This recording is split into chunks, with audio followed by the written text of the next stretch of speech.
Soro Djabiga, Jean-Richard Nguessan, bonsoir. Bonsoir Raymond.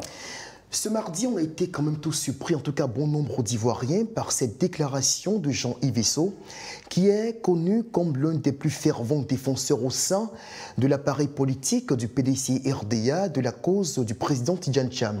Il en a été d'ailleurs l'un des premiers à soutenir la candidature, voire la présidence de Thiam à la tête de l'ancien parti unique. Et aujourd'hui, il annonce, quelques jours après sa destitution du mouvement qu'il a fondé Alliance pour Tidjane Thiam, justement, son départ du PDCI-RDA. Il est devenu depuis ce mardi cadre du RHDP. En tout cas, il a intégré le parti au pouvoir. Quelle est votre lecture justement de cette migration qui, ma foi, intervient assez mal pour le PDCI à quelques 6 mois de la présidentielle d'octobre 2025? C'est une situation assez déplorable pour le PDCI-RDA et c'est une situation qui pose la question de la fidélité même en politique. On sait plus ou moins que M. Esso, depuis plusieurs mois, est un véritable défenseur du président Thiam. On sait qu'il porte un mouvement pour porter la candidature du président Thiam et on est assez surpris. C'est vrai qu'il y a de cela quelques jours, il évoquait sa destitution à la tête de ce mouvement, destitution par le conseil spécial du président Thiam. C'est fort dommage quand on sait la force verbale de cet homme, quand on sait que depuis plusieurs années... Qui est un cerveau, comme l'un des intellectuels les plus prolixes du parti. Qui a porté les couleurs du PDCI-RDA aux élections législatives il y a cela quelques années. C'est fort dommage. Je pense que le PDCI gagnerait à essayer de régler véritablement ces problèmes. Certains diront que c'est un départ parmi tant d'autres, mais n'empêche qu'à 6 mois des élections, ça fait désordre. Quand on sait qu'au niveau du PDCI-RDA, il y a plusieurs problèmes depuis l'avènement du président Thiam, on essaie plus ou moins, quand je dis on essaie, que ce soit le parti au pouvoir, que bien des personnes qui lui font la guerre au sein du PDC, de mettre des bâtons dans ses roues. Et je pense que ce départ-là est malvenu quand on sait le poids plus ou moins de l'homme. C'est vrai qu'on dira qu'il ne pèse pas gros dans sa région parce qu'il a perdu les dernières élections législatives. N'empêche qu'il est membre du bureau politique, il est inspecteur du PDCI-RDA. C'est quelqu'un qui est à la tête d'un mouvement depuis quelques années et son départ sonne un peu comme désordre au niveau du PDCI-RDA et c'est fort dommage. Soro Djabiga, Jean-Yves Esso, désormais membre du RHDP au pouvoir, est-ce qu'il a de l'avenir politique? Il a de l'avenir, mais permettez-moi de revenir un peu en arrière pour analyser un peu la situation et les causes qui ont vraiment conduit Jean-Yves Esso à agir ainsi. Allez-y, édifiez-nous. Le PDCI traverse aujourd'hui une phase de recomposition et de lutte interne pour le leadership. Et il y a 2 figures aujourd'hui qui incarnent cette diversité idéologique. Il y a d'abord cette guerre. Il y a d'abord le président Tidjane Thiam, porteur d'un projet de redynamisation, de rebranding du PDCI, qui a aussi une politique aujourd'hui qui n'est pas forcément acceptée dans toutes les bases, qui est en rupture avec les comités de base classiques qui existaient depuis longtemps, qui est en rupture avec l'âme militante du PDCI même qui est un peu classique. C'est-à-dire, soyez plus précis là-dessus. C'est du technocratisme qu'il fait aujourd'hui. Et il a cette politique-là qui n'a pas encore été vraiment intégrée par les militants de base. Ça va prendre d'abord du temps. Et il y a en face un Jean-Louis Billon qui est charismatique, qui a un discours populiste et qui est aussi très proche des jeunes entrepreneurs. Et Jean-Louis Billon, aujourd'hui, qui a une politique beaucoup plus offensive. Et cette situation a engendré le départ de Jean-Louis et de... comment il s'appelle déjà? Jean-Yves Esso. Et son départ est symptomatique de ce conflit interne-là. Parce qu'il cristallise une rupture générationnelle, d'abord au sein du PDCI. Il y a aussi ce malaise-là entre les militants de base et le nouveau management politique que Tidjane Thiam essaie d'imposer aujourd'hui, qui ne passe pas forcément un peu partout. Ce que l'on constate tout de même, Soro Djabiga, c'est que le PDC, en tout cas pour la majeure partie de sa base militante, semble adhérer, je dirais, de façon quasi unanime à la politique de Tidjane Thiam, qui semble être, disons, incarner le renouveau du parti. Quand vous dites que la base n'est pas forcément en accord ou en harmonie avec le nouveau mode de management du président Thiam, on peut quand même en être surpris, non? Oui, il y a Jean-Luc Bion qui a ouvertement manifesté son mécontentement, aujourd'hui qui est en train de sillonner un peu la Côte d'Ivoire pour l'exprimer. Mais à côté de Jean-Luc Bion, il y a d'autres têtes aussi qui ne sont pas forcément citées. Là, on a été surpris de voir le haut cadre du parti, le doyen Gikawe, au meeting d'Aboisseau, parce que tout le monde pensait qu'il était déjà de son côté, il était rangé peut-être dans l'opposition interne. À côté de Gikawe, il y a aussi pas mal de cadres aussi du PDCI qui ont aussi... Gikawe qui est aujourd'hui conseiller politique du président Thiam. Il y a aussi plusieurs cadres du PDCI qui sont aussi adversaires à Tidjane Thiam en interne au sein du parti. Je pense que Thiam doit revoir son management politique. Mais je ne dédouane pas forcément aussi Jean-Yves Esso qui est parti du PDCI et aujourd'hui qui a tenu un discours qui est quand même un peu... Est-ce que je vous demandais, avant que l'on écoute le concerné, puisqu'il a fait une déclaration pour justifier donc son départ du PDCI et son ralliement au RHDP au pouvoir, est-ce qu'il a de l'avenir politique dans sa nouvelle aventure? Je dirais oui, pourquoi pas. Le RHDP est le parti au pouvoir, c'est un parti fort qui étend sa popularité un peu partout, qui montre de la force, qui déploie ses ailes un peu partout. Et pour aborder dans le même sens que Soro, je dirais que le président Thiam gagnerait à revoir son leadership et à revoir véritablement l'unité même au sein du PDCI RDA. On a évoqué le cas Bion à maintes reprises, on sait ce que Bion représente pour la Côte d'Ivoire et pour le PDCI RDA depuis son retour en 1995 en Côte d'Ivoire. Il est à la tête d'un immense groupe depuis 2001 au dessert de son père. On sait plus ou moins toutes les responsabilités, non seulement politiques, mais au niveau aussi social qu'il a occupé en Côte d'Ivoire, président de la Chambre de commerce de 2002 jusqu'en 2012, il était ministre de la République. On se rappelle qu'en 2013, il a réussi à s'imposer du côté de Dabakala. Il bat le parti au pouvoir à Dabakala où il sort député, il a du poids. Donc c'est un individu qui compte au niveau de la classe politique en Côte d'Ivoire. Et puis, je pense pour lui d'afficher ses ambitions, de rivaliser avec Thiam. Ses ambitions, il faut avoir cette capacité-là aussi de discuter avec lui et essayer de voir comment le rallier à sa cause. Et je pense qu'à ce niveau-là, il y a quelques manquements au niveau du PDCI RDA. Jean-Yves Esso, justement, s'est exprimé aujourd'hui, donc au terme de la cérémonie d'adhésion au RHDP, et voilà ce qu'il dit pour justifier son départ de sa famille politique d'origine. On l'écoute. Au niveau des reproches que je peux faire au PDCI, mais vous savez, un parti politique qui est dans l'opposition depuis un certain nombre d'années a forcément des carences quelque part. Quand on n'est pas carent quelque part, on est au pouvoir. C'est tout l'intérêt d'un parti politique. Un parti politique qui se crée, c'est pour gouverner, c'est pour être au pouvoir.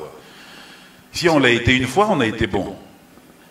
Si on a été sorti de ce pouvoir, c'est que ça a coincé quelque part. Je ne suis pas un accusateur. S'il y a eu un coup d'État en 1999, ben c'est parce qu'on a permis qu'il y ait ce coup d'État. Il faut se dire les choses clairement. Je ne suis pas en train de critiquer.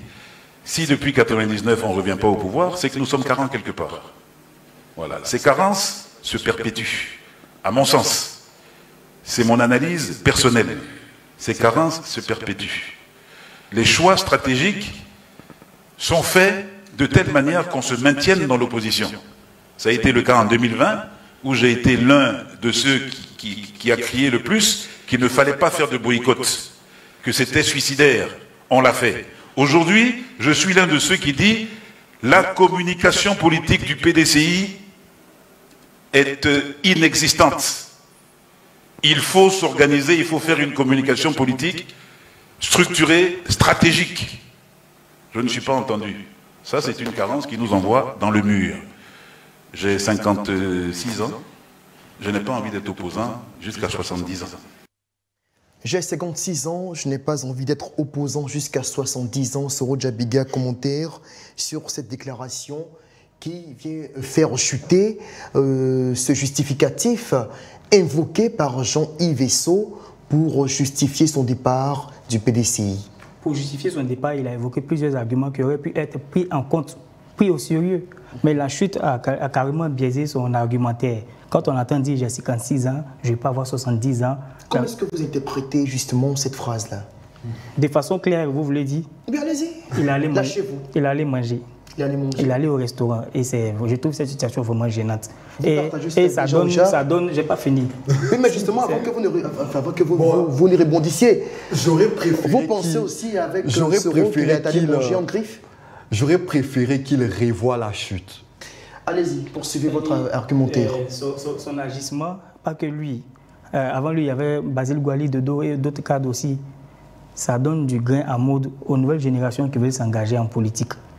Parce que ça manque, leur agissement manque de constance, ça manque de conviction. Vous savez, la conviction est basée sur plusieurs éléments, la conviction est basée sur plusieurs valeurs. Il y a d'abord l'amour de la ligne qu'on veut emprunter. Il y a d'abord aussi la foi qu'on a placée en cela.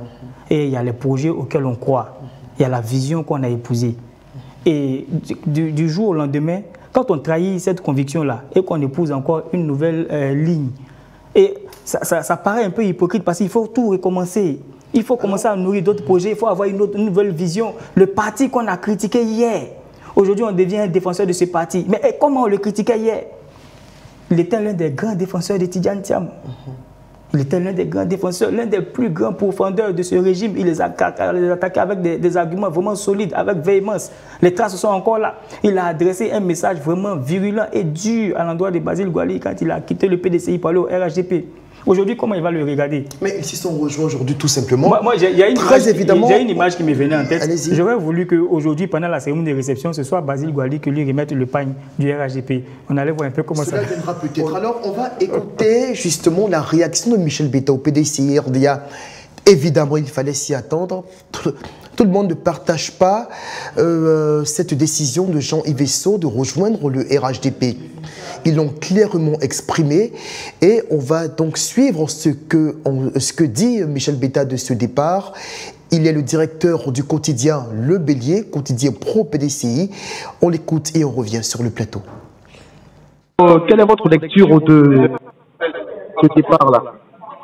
Non, pour ne rien vous cacher, c'est quelqu'un pour lequel nous avons tous le PDCI assez quand même de respect. Parce qu'au au premier moment après le décès du président Henri Konan Bété, il a fallu vraiment travailler pour que le PDCI ait à sa tête quelqu'un qui peut nous emmener au pouvoir en 2025. Et tous ceux qui ont pris ce combat-là à bras le corps pour que le président Tidjane Thiam vienne au devant de la scène politique et prenne la tête du PDCI, et soit été de ceux-là. Mais je ne comprends pas qu'à 7 mois des élections, où nous tous nous sommes engagés pour voir ce rêve mûri par nombreux citoyens arrive à son terme le 25 en octobre prochain. Voilà que Esso décide de sauter du navire et d'aller se mettre à la solde de ceux que les Ivoiriens, par leur majorité, estiment aujourd'hui qu'ils ont dirigé pendant 15 ans et qu'ils ont montré les limites de leur gouvernance et qu'aujourd'hui, il faut une alternance crédible et constructive. Je ne sais pas pourquoi aujourd'hui ils décident de se mettre avec ceux-là. C'est dommage. Je pense qu'il a été très mal inspiré, même si quelque part il estime qu'il a été frustré, mais son choix donne raison à ceux qui pensaient qu'il était peut-être une taupe au sein de ce PDCI qui défendait. Donc pour moi, je ne crois pas qu'aujourd'hui, un militant du PDCI ait pris de conviction, ait pris de volonté réelle de revenir au pouvoir, peut aujourd'hui se mettre à la solde du RHDP. Je demande à tous ceux qui sont tentés, malheureusement par cette aventure, d'y renoncer, parce que elle est improductive. Elle est improductive. Vous ne pouvez pas aujourd'hui, après avoir regardé la gestion de 15 ans de pouvoir d'un régime qui est arrivé à son terme, le président même, il viole tous les tests même pour se mettre. Quelle base vous allez vous mettre à sa disposition? Aujourd'hui, la présence de Ouattara en tant que candidat pose un problème moral à tous les Ivoiriens. Et aujourd'hui, vous décidez de vous mettre à la disposition du parti qui est en train de diriger pour s'imposer encore aux Ivoiriens. Moi, je pense que vous n'êtes pas conséquent. Si quelqu'un se met dans cette logique-là, il n'est pas conséquent. Il n'est pas conséquent et c'est dommage. Et je pense que et si ça a été mordu, je ne sais pas par quel virus, mais c'est le plus mauvais virus qu'il a mordu. Et je pense qu'en décidant de quitter le PDCI, il prête le plan à ceux qui l'ont traité de tous les noms et ça. Jean-Yves Esso, cerveau éclairé du PDCI parmi les plus appréciés, on le disait tout à l'heure, également parmi les plus prolixes et même prolifiques, qui est désormais membre du RHDP. Est-ce qu'il y a un risque d'effet domino? Jean-Richard Nguessan, en 1 minute. Je dirais oui et non, tout reste possible à 6 mois des élections. Moi, ce que je veux... On a évoqué Soro et Beta à l'instant, évoquaient la conviction et la fidélité en politique.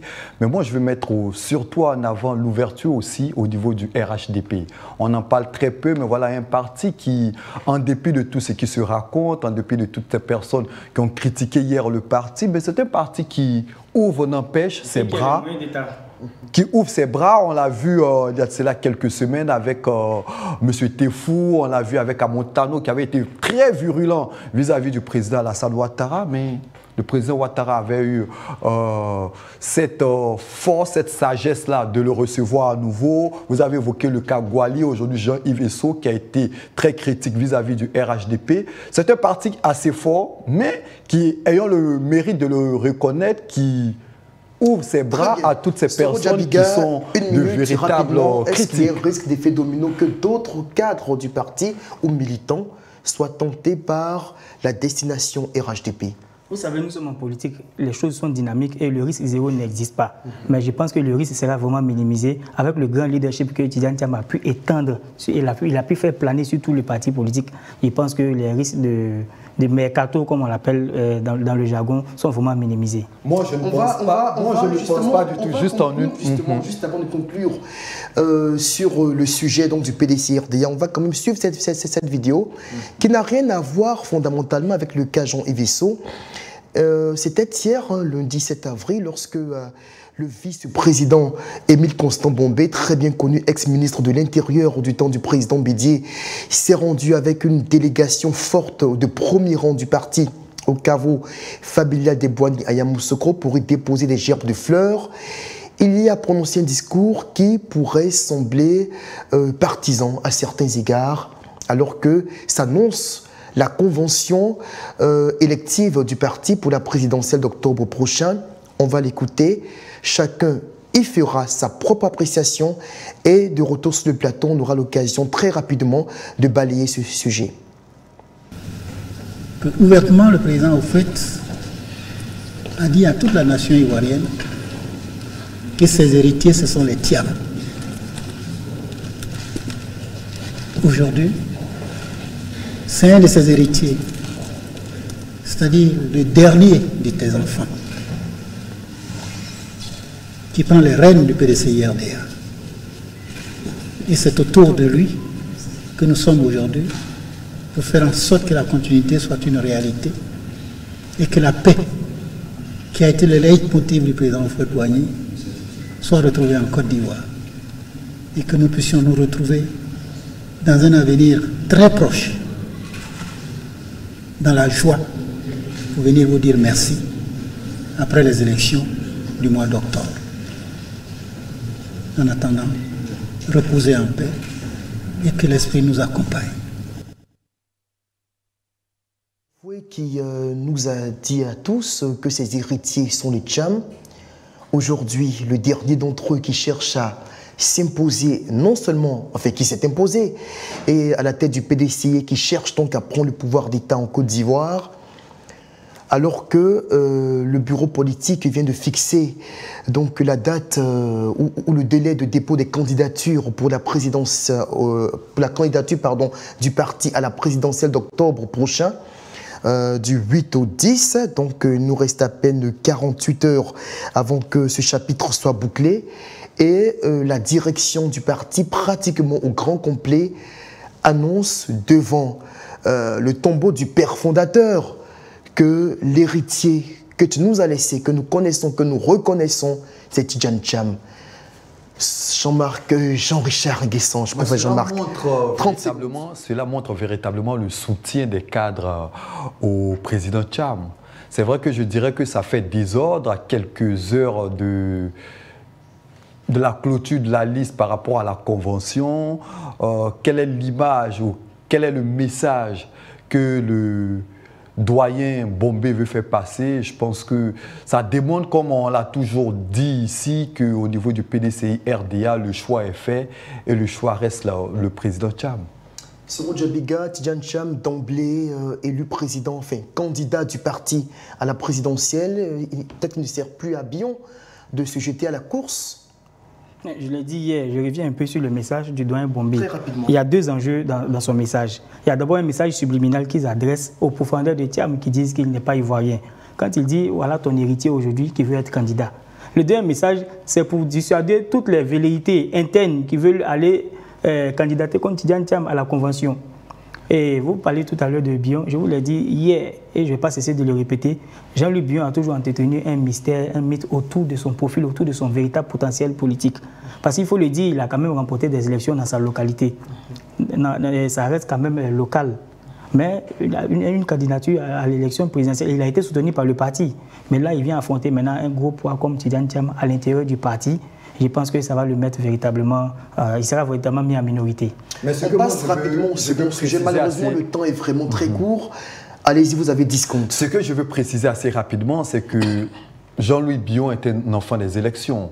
Il a démontré en 2013, il a été président, il a été élu président du conseil régional à Dabakala. En 2021, personne n'espérait voir Jean-Louis Bion être élu député à Dabakala. Il a réussi à battre à nouveau le député sortant. Donc je pense qu'on aurait pu éviter ce discours, aller aux élections. Et puis je pense que le président Cham, d'ailleurs il est adoubé par le parti, il aurait gagné assez tranquillement. Mais avec ce discours-là, je pense que ça nous crée encore des frustrations. Alors, est toujours dans la ligne du parti parce que le président du parti a toujours été candidat du parti. On a très peu de temps qui nous reste. On va donc passer au second sujet de cette soirée. Tentative d'évasion à la prison de Bouaké ce lundi 7 avril. La drogue, une bombe à retardement. Nous avons tous appris la nouvelle. Une tentative au terme de laquelle on déplore un mort et plusieurs blessés suite donc à une opération de saisie de drogue qui circulait au sein de l'établissement carcéral. Soro Djabiga, rapidement un point sur la situation. D'accord. D'abord, je vais mettre en lumière quelque chose. Cette situation met en lumière un problème un peu plus large. D'abord, la montée en puissance de la drogue en milieu carcéral. À côté de ça, il y a la complicité aussi des gardes pénitentiaires.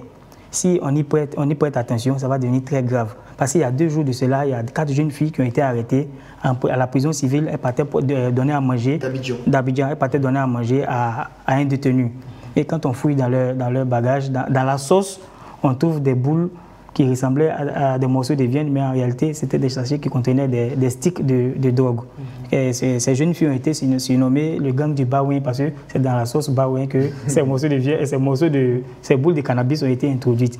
Donc je pense que le gouvernement doit beaucoup se pencher là-dessus. Et s'il le faut même mettre en place des réformes pour pouvoir balayer du revers de la main carrément cette situation parce que ça menace aussi la sécurité d'État. À Bouaké, ça fait déjà 2 fois cette année qu'on observe ce genre de situation.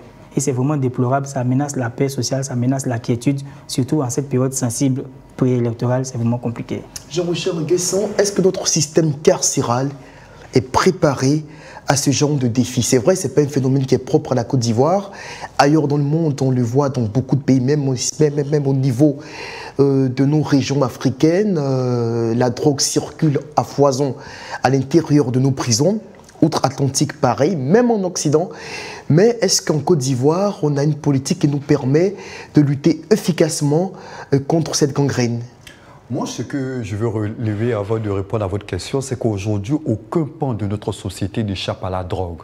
Que ce soit dans nos établissements, que ce soit dans... Qu'importe l'endroit aujourd'hui, la drogue forme malheureusement un pignon sur rue. Dans nos quartiers, nos jeunes, il y a tellement de dérivés au niveau de la drogue. Et aujourd'hui, fort malheureusement, on constate aussi que l'univers carcéral en Côte d'Ivoire pose problème. Dans la préparation de l'émission, j'ai regardé quelques chiffres qu'a délivré une organisation qui s'occupe essentiellement des prisonniers, Prisonniers sans frontières, et une autre organisation qui parle également des prisonniers, Prison Insider. Et j'observe qu'en Côte d'Ivoire, l'univers carcéral pose problème. Figurez-vous qu'en Côte d'Ivoire, on a autour de 27 000 prisonniers. prisonniers repartis dans la trentaine d'établissements pénitentiaires qu'on a au niveau de la Côte d'Ivoire. Mais force est de constater que dans la quasi-totalité des prisons en Côte d'Ivoire, le taux de population carcérale a explosé. Et la plupart de nos prisonniers aujourd'hui sont en détention provisoire.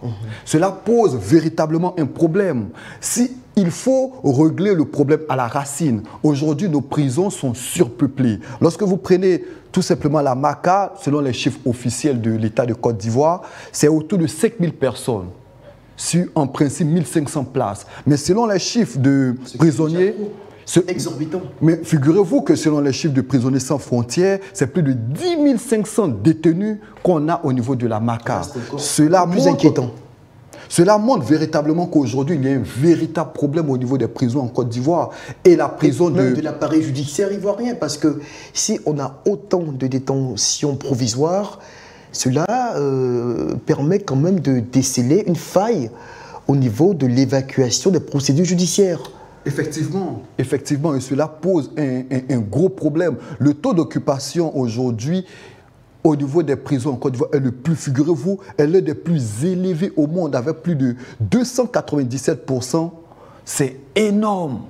C'est-à-dire l'univers carcéral aujourd'hui pose problème. Et il faut que les pouvoirs publics puissent regarder à cette situation. Il y a cela quelques années, on a vécu cette même situation à la maison d'arrêt de correction d'Abidjan, aujourd'hui PPA. On a vécu cette situation dans bien de prisons. Il faut regarder le problème à la racine. C'est vrai que le président Alassane Ouattara on a eu de nombreuses grâces présidentielles en 2019 et 2023, ce qui a contribué à évacuer nos prisons de près de 11 000 détenus. Mais je pense qu'il faut poursuivre avec cette initiative. Et surtout au niveau de l'appareil judiciaire, je pense qu'il faut arrêter avec les détentions provisoires qui s'élèvent à près de 40% au niveau de nos prisons. Selon Djabiga, qu'est-ce qu'il faut faire concrètement pour juguler ce phénomène? D'abord, on passe de MACA à PPA, Maison d'arrêt et de correction d'Abidjan. Ça devient maintenant PPA, Pôle pénitentiaire d'Abidjan. Je ne sais pas si ils veulent faire une similitude avec le PPAC, parce qu'il y a beaucoup de cas du PPAC en prison. Une simulation, ok. C'est tendancieux. D'accord.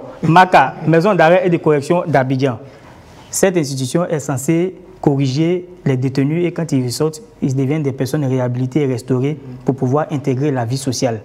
Est-ce qu'aujourd'hui, on a interrogé des assistants sociaux pour voir le retour véritablement de ces personnes-là, de nos frères qui sont aujourd'hui incarcérés là-bas et qui reviennent vers nous? Très belle interrogation. Justement, moi, j'ai eu à faire des études là-dessus et le retour n'est pas bon. Ils vivent dans des conditions déplorables et dans ces conditions-là, on ne peut pas corriger le comportement de quelqu'un, on ne peut pas réintégrer quelqu'un. Ces personnes-là mangent une fois par jour. Ces personnes dorment dans des conditions d'hygiène qui sont vraiment déplorables. Elles dorment à même le sol. À même le sol. À toutes sortes de vices. Dans des endroits, excusez-moi du terme, où elles font leurs besoins directement, elles dorment à côté. C'est déplorable, c'est inhumain. Et je pense que cette lucane-là va permettre aussi à nos autorités, sur ce plateau-là, va permettre à nos autorités de se pencher un peu sur la question. C'est vrai que personne n'a envie de rester en prison, hein.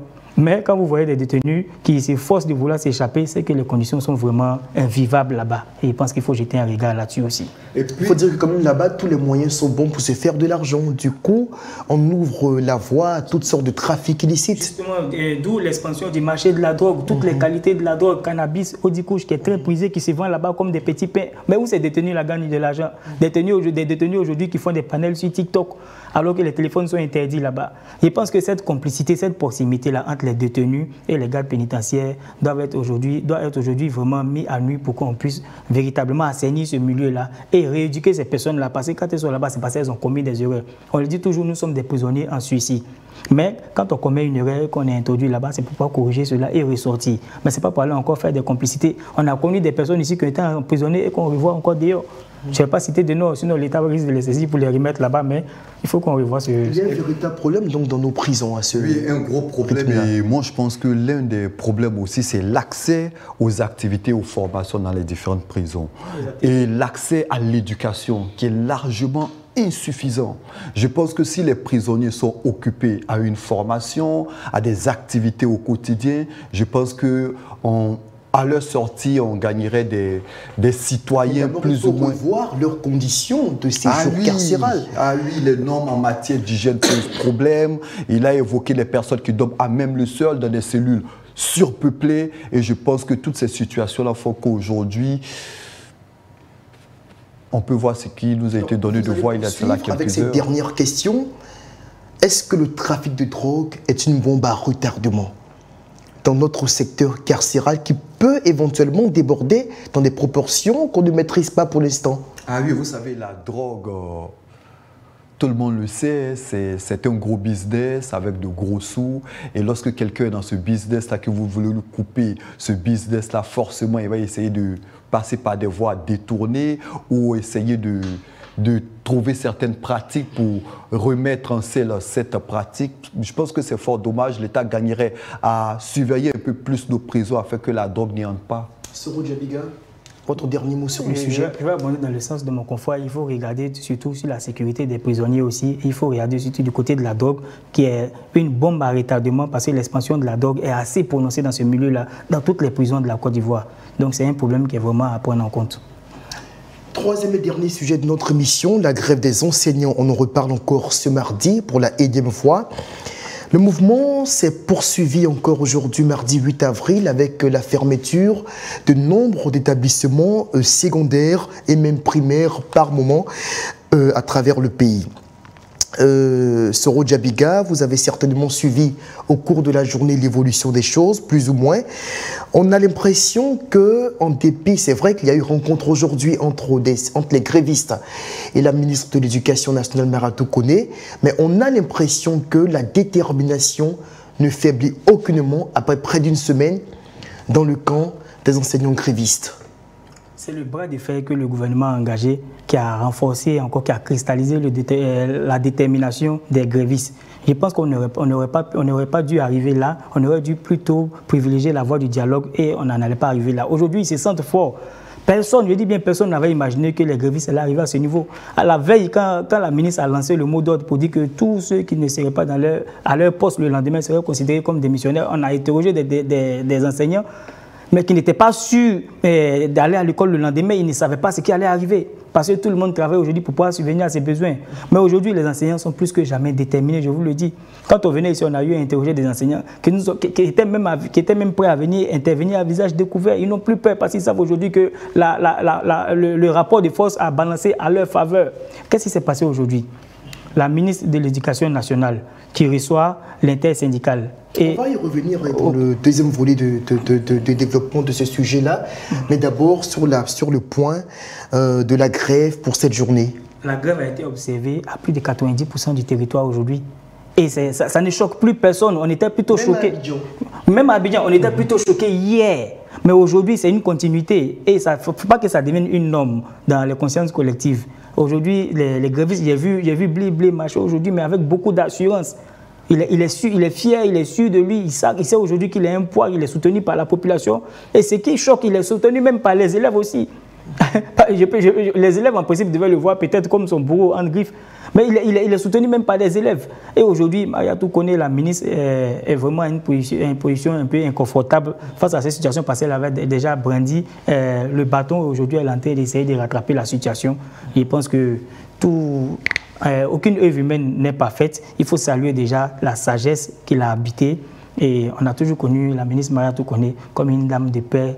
Quand elle a été nommée, elle a approché les chapelles religieuses. Voilà, elle a vu beaucoup d'hommes de Dieu, musulmans et chrétiens pour susciter leur bénédiction afin de réussir sa mission. Et je pense que là, les bénédictions en parlaient en sa faveur. Les choses sont en train de bien se passer parce qu'on a vu déjà un petit message qui a été laissé par Blé. Et je pense que ça peut avancer. Alors, Jean-Michel Nguesson, c'est vrai que Soro vous a dévancé sur ce point.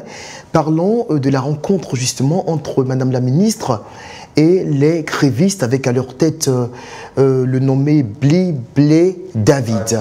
Voilà, si je n'écorche pas ce nom. Est-ce que, au sortir de cette réunion-là, quelles ont été vos impressions quand le syndicaliste annonce que les échanges se sont bien déroulés dans l'ensemble et qu'on a des perspectives de résolution à l'horizon? C'est une bonne nouvelle pour l'éducation nationale, pour les différentes familles ivoiriennes, pour nos élèves.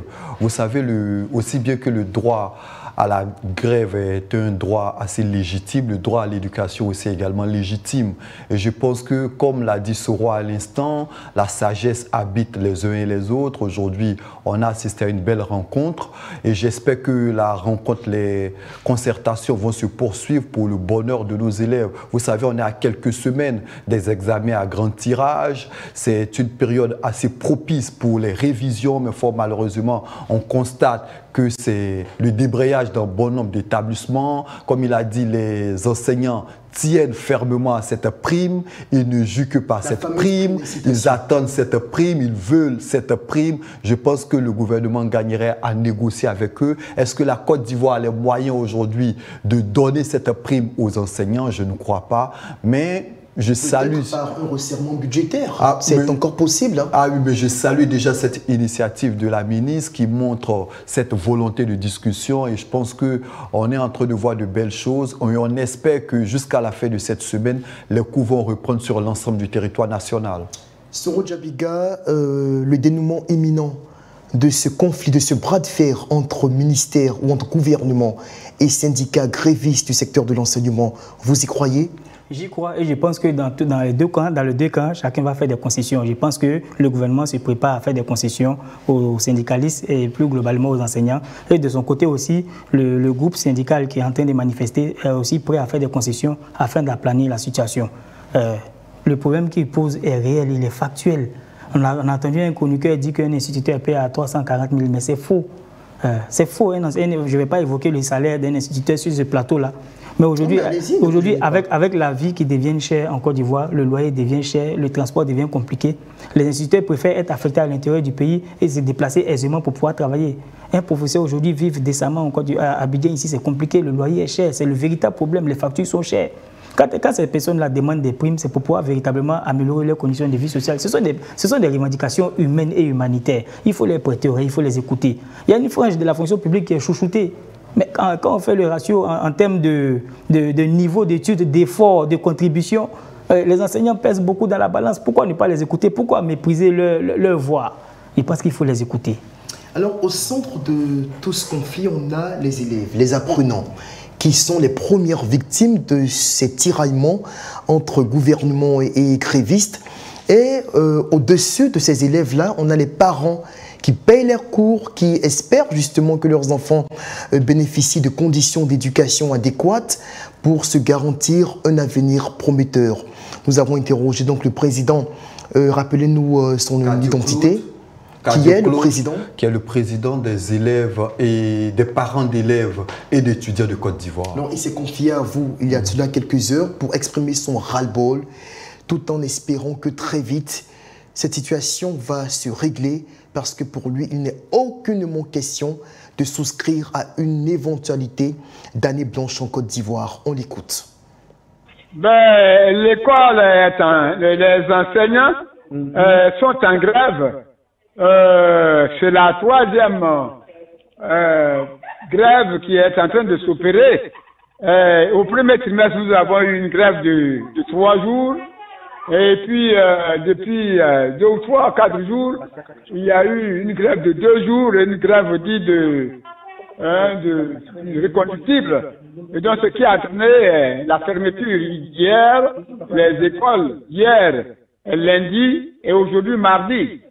Et donc, pour moi, ce sont des situations assez graves, parce que si cette grève continue, nous allons donc piétiner le droit des enfants. Les enfants sont au cœur du débat. Les enfants sont au cœur de l'éducation. C'est à cause des enfants qu'il y a une institution école. S'il n'y a pas d'enfants, il n'y a pas d'institution. Donc, toutes les guéguerres qui se font autour des enfants n'est pas la bienvenue. Les parents d'élèves ne peuvent pas accepter cela. Que les adultes, de par leur faute, on mette les enfants en porte-à-faux, qu'on mette les enfants en arrière, qu'on aliène les enfants. Je ne suis pas d'accord avec ça, ni aujourd'hui ni demain. Je le dis parce que je suis ulcéré.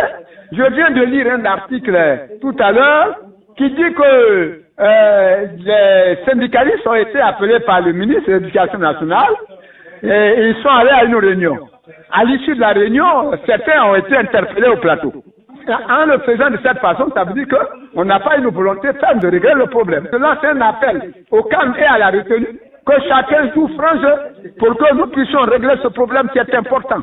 Nous ne voulons pas d'une année blanche en Côte d'Ivoire. Ça, je tiens à le signaler et je suis ferme là-dessus. Voilà un peu mon point de vue. Pour la sortie de crise, quand la grève devait commencer, à 2 ou 3 jours avant, le ministre nous a appelés et nous a enjoint de rencontrer les syndicalistes. Ce que nous avons fait. Mais c'était vraiment précipité. C'était de la précipitation.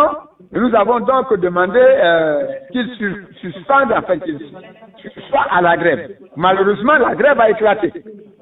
Et depuis que la grève a éclaté, nous n'avons pas pu avoir de rencontre avec le ministère. Et d'ailleurs, le ministre ne nous avait pas rencontrés.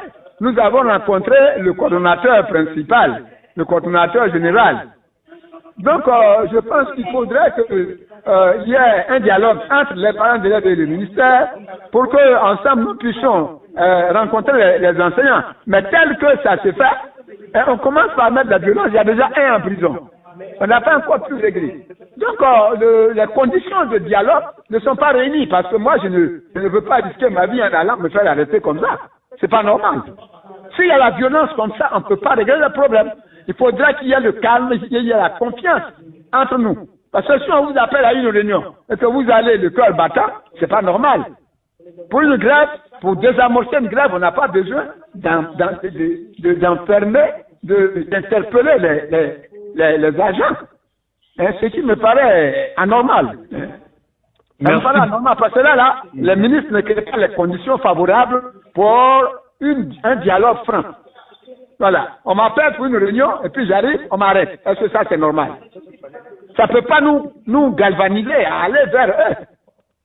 Donc chacun va rester chez soi. Et quand chacun va rester chez soi, ce sont les élèves, les écoles qui seront vides.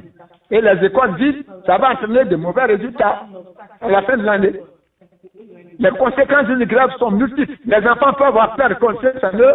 Les enfants peuvent perdre l'année scolaire, tout ce qu'ils ont fait. Les parents peuvent perdre tout le bien qu'ils ont mis, les moyens financiers qu'ils ont mis pour leurs enfants. Les parents sont perdants, tout le monde est perdant dans cette affaire. Et l'État de Côte d'Ivoire même est perdant parce que ce sont ces enfants-là, qui sont les adultes de demain, qui vont continuer le travail que nous autres, nous avons commencé. Donc si on ne leur laisse pas, on ne leur permet pas d'être bien formés, ben vous comprenez que nous sommes en danger. On ne peut pas... Alors, certains parents dépités, en colère, inquiets pour l'avenir de ses propres enfants d'abord, ensuite pour l'ensemble des enfants de Côte d'Ivoire qui sont aujourd'hui touchés par ce mouvement social-là que l'on vient d'entendre. Jean-Richard Nguessan, est-ce que vous espérez que la reprise des cours après cette rencontre ou ce début de dialogue-là pourra enfin se matérialiser pour que justement des personnes comme M. Kadjo, que l'on a écouté avec beaucoup de peine quand même, puissent avoir l'esprit soulagé pour passer à autre chose? Parce que quand on sort le matin, qu'on part au travail, que son enfant pour qui on se bat semble avoir l'avenir hypothéqué, ça ne permet pas quand même de remonter, d'avoir le moral haut. Ah oui, véritablement. Et c'est un président assez uséré qu'on a écouté à l'instant. Et figurez-vous, plus la grève se poursuit, on observe de plus en plus des enfants des établissements publics qui s'en prennent aux établissements privés pour déloger les autres. Et c'est fort dommage pour la Côte d'Ivoire. Comme je ne cesse de le rappeler, on a quelques semaines des examens à grand tirage et on salue d'ailleurs les différentes négociations. Et comme l'a rappelé le président Kadjo à l'instant, on espère que la sagesse va habiter les différentes parties afin qu'on sorte véritablement de cette crise. Soro Djabika, vous allez certainement conclure avec cette question. Est-ce que pour vous, l'hypothèse d'une année blanche, il faut l'écarter tout de suite ou il faut s'en inquiéter? Non, il ne faut pas s'en inquiéter, il n'y a pas péril à la demeure. Je pense que l'hypothèse d'une année blanche est à écarter. La ministre a accepté de venir sur la table des négociations. Et la ministre a des cartes aussi qu'elle a en main, tout comme les syndicalistes ont des cartes en main. Aujourd'hui, le porte-parole du MEDD est en prison, du Gary. Et il y a une audience aujourd'hui. Et figurez-vous que... Le procureur a arrêté 3 ans. Merci. Je n'y étais pas, mais je sais que son cas sera mis sur la table des négociations. Et la négociation est un jeu. La ministre va évoquer des éléments, les syndicalistes vont évoquer aussi des éléments, et l'un dans l'autre, ils vont finir par ressortir quelque chose, un tableau qui sera profitable pour toute la société. Donc je pense qu'il n'y a pas péril à la demeure. Il faut calmer les choses, et ils vont s'entendre, et il faut écouter les enseignants parce qu'ils ont vraiment besoin d'une assistance. Leurs conditions sont vraiment compliquées. Bien, merci Soro Djabiga, merci également Jean-Richard Nguessan, et merci surtout à ceux qui nous ont regardés, aussi à l'équipe technique pilotée par Farid Sakura, Ligui, Ariel, tout le monde qui a contribué donc au succès de ce tournage. Il faut aussi rappeler que vous avez l'occasion de participer avec nous à ce débat en envoyant vos messages par WhatsApp au numéro qui s'affiche à l'angle de votre écran. On va se dire au revoir et se retrouver encore demain pour décortiquer d'autres actualités croustillantes sur le plan national et international. Au revoir et à demain.